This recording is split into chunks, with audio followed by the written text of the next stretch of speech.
The establishment war against so-called fake news, launched after the Democrats lost the election, has moved to the next level. Activists on social media tweeting about the situation in Syria are being denounced as either Russian trolls or bots. The latter insinuation claims these critics of government policy in regard to Syria and Russia are not even human. They're algorithms sent out by agents of Vladimir Putin. The latest victim of this campaign to shut down any opposition to the illegal war in Syria, a Finnish activist going by the handle of Citizen Halo, was slammed by the Times as a Russian troll.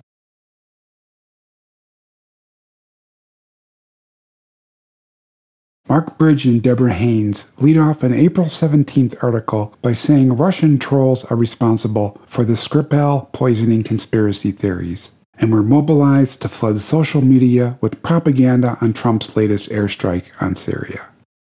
Ben Nimmo, no relation to yours truly, from the Atlantic Council said the Russian disinformation machine has gone into overdrive since the debunked chemical attack in Syria. The Atlantic Council takes money from Soros's Open Society foundations and is involved in the effort to discredit alternative media. The Council is also linked up with the Rockefeller Brothers Fund, NATO, the State Department, and Lockheed Martin. Bridge and Haynes cite a report put out by the Pentagon that says there has been a 2,000% increase in Russian troll activity since Trump's illegal showboat airstrike. Dana White, the chief Pentagon spokesperson, made the claim during a press conference. She didn't bother to provide evidence of this, but then these sort of baseless claims made by government bureaucrats are now routine. And on that point, as Secretary Mattis said last night, the Russian disinformation campaign has already begun. There has been a 2,000% increase in Russian trolls in the last 24 hours. Therefore, we will keep you all abreast of the facts moving forward. An analyst from the cybersecurity firm Cyber Reason said there is little doubt Russia is engaged in increased disinformation campaigns and low-level activity by apparently independent groups.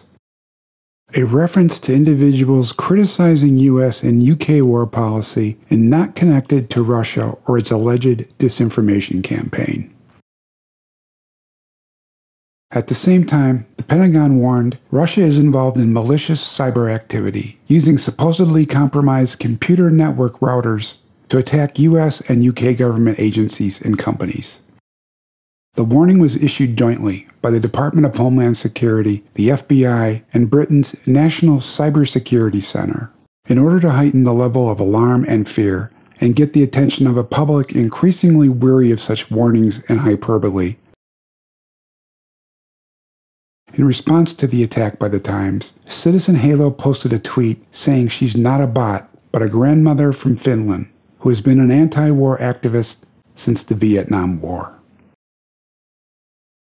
On April 21st, the anti-war activist Maram Salusi, also known as Mimi El Lam and Partisan Girl, sent out a tweet drawing attention to the UK government and its propaganda media, posting hit pieces on a number of anti-war activists, including Lebanese geopolitical commentator Sarah Abdallah, Tim Hayward, Piers Robinson, and others. Now, online activity by Russian bots, trolls and automated accounts has increased by 4,000% following the Salisbury poisoning and alleged chemical attack in Syria. This is from government analysis that's identified what they call Kremlin-inspired accounts that repeatedly post messages to spread disinformation and distort the truth. But the figures are quite extraordinary. They've looked into 45,000, or they've identified 45,000 accounts. I think we've got one of them that they have isolated for us. Now, this is a lady called Partisan Girl, which actually, she is a prolific tweeter, 48.9 thousand tweets in her tweeting history. Followers. Very large follower base, tweeting a lot about Syria and about Russia and about the US and the UK and how they all sort of overlap. Now, the argument by the government is that having looked very deeply into her Twitter history, they believe that some of her tweets are nefarious. So they are not necessarily, she is not necessarily representing an individual with individual views, but her tweets are pushing out a message that is allied to the Kremlin in a certain way. Hi everyone, this is Syrian Girl. I don't know if you've seen the news, but apparently, according to Sky News and The Guardian, I am a robot. Cue the music. Now that that's over, let's get to the serious part. I am not a robot, I am a human being. I bleed red, but I assure you that I'm not an android and I was not sent over here from an alien civilization to inform you that your news is fake. In the past, the US and UK governments more or less ignored criticism of their illegal wars. During the Bush administration, George Bush dismissed the anti-war movement, the largest since the Vietnam War, of being little more than a focus group. Even though Bush minimized the influence of anti-war groups at the time, the FBI and the Department of Homeland Security shared an interest and monitored and infiltrated their operations. However, beginning with the easily debunked chemical attacks in Ghouta, Syria, and continuing with the more recent false flag in Doma and the Skripal case, the government has taken to attacking individual anti-war activists, portraying them as being bots or useful idiots for Russia. In other words, enemies of the state. The anti-Russian campaign took off after Hillary Clinton lost the election to Donald Trump, and the DNC accused the Russians of a concerted campaign to fix the election through propaganda. The official line, or rather lie, is that WikiLeaks passed the hacked Clinton and Podesta emails on to Russia. The missing link in this fallacious story is murdered DNC staffer Seth Rich, who almost assuredly passed data on to WikiLeaks. Russia, like the rest of the world, read the emails on the WikiLeaks website, and like millions of other people, concluded there was a whole lot of extremely devious shenanigans going on at the DNC, most notably the derailment of the Bernie Sanders campaign. Prior to the DNC's ludicrous lawsuit alleging collusion by Russia, the Trump campaign, and WikiLeaks to fix the election, the U.S. leaned on Ecuador to turn WikiLeaks founder Julian Assange into a prisoner locked in solitary confinement, denying him access to the internet and all human contact with the exception of his legal team. This is about a war on freedom of speech. This man is being denied the most basic right, freedom of speech. It's part of a wider war. The wider war is against known enemies, and Russia is one of them, China is another. But at the moment, it's at a propaganda stage. And preventing Julian Assange, whose organization, WikiLeaks, has done so much to expose the true nature of this war, the rapacious side to this war, and the dangers that it presents, silencing him, taking away this basic freedom of speech is part of that. It's part of the propaganda war that the attack in Salisbury represents. Here we have all Russian diplomats being expelled all over the world on the basis of no evidence, And when Julian Assange tweeted recently, he wasn't saying that the Russians might not necessarily be innocent of this. He was just suggesting that there was no evidence. But that's what this propaganda war is about. It is a war on speaking out. It is a war on dissent. It is a war on the very things that I'm saying at the moment. It's a war on journalism and requires collaborators. Collaborators like in The Guardian, this despicable journalist James Hall, who wrote today, and other collaborators. These are not journalists, because this is about the public's right to know, and it's the public's right to know what their governments are doing.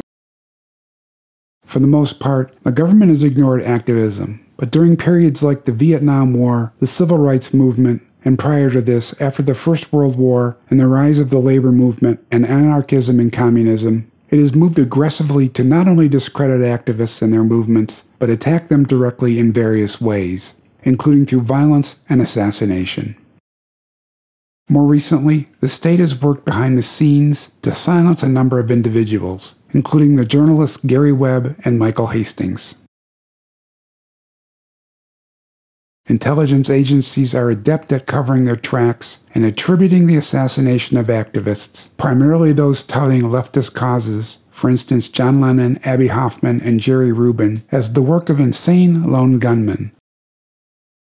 It's significant the government and its deep state manipulators have taken to directly attacking anti-war activists, researchers, and journalists. This is reminiscent of Gandhi, who said at first they ignore you, then they attack you. Gandhi's fate, assassinated in public during broad daylight, is likely not the sort of fate that awaits today's activists. Untimely deaths and suicides, however, are not out of the question. The vicious media campaign in the UK, also prevalent in the United States, dispensed by a script-reading media that pretends to be independent while serving as the official propaganda arm of the state, will ultimately fail to dampen the work of activists. All but the most dense realize, when they look at the evidence, or rather lack thereof, that the government is lying about the Syrian chemical attacks and the debunked official explanation and timeline of the Skripal poisoning. The state, arrogant and locked in its self-serving hubris, no longer bothers to manufacture believable propaganda. In addition to this inability or laziness is the presence of an alternative media breaking down the lies shortly after they are disseminated by the propaganda media. As we know, there is a parallel campaign operating to shut down alternative media, most notably on social media, a medium that reaches billions of people every day. The state and its institutions and corporate partners are busy at work devising an apparatus to exclude quote-unquote alternative facts as conspiracy theories and Russian disinformation.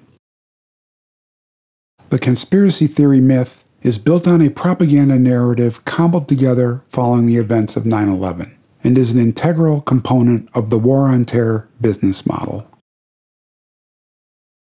The latest spate of attacks on individual activists may result in activists being locked out of social media.